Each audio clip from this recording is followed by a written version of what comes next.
We start with a Fox News alert. We're learning more about the deadly ambush that left 4 U.S. soldiers dead in Niger. U.S. officials releasing a brand new timeline. Griff Jenkins is live in Washington, D.C. with that. Good morning, Griff. Good morning, Jillian, Rob. That's right. Chairman of the Joint Chiefs, Joe Dunford, acknowledging at the Pentagon that there are many unanswered questions over what happened 3 weeks ago when our troops were ambushed by Islamic militants as a formal investigation is underway. We owe the families as much information as we can find out about what happened. And we owe the American people an explanation of what their men and women were doing at this particular time. That's why we're out here today, is to take your questions and provide as much information as we have.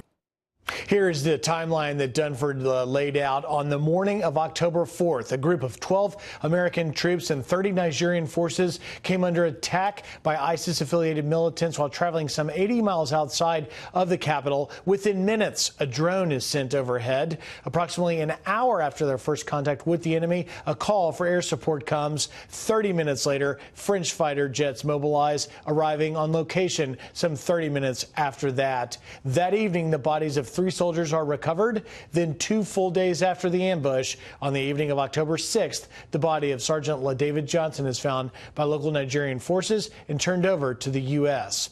Now, Dunford also says the government owes the public an answer as to why we were there in the first place. Today, approximately 800 service members in Niger work as part of an international effort. Since 2011, French and U.S. troops have trained a 5,000-person West African force and over 35,000 soldiers from the region to fight terrorists and affiliated with ISIS, Al-Qaeda, and Boko Haram.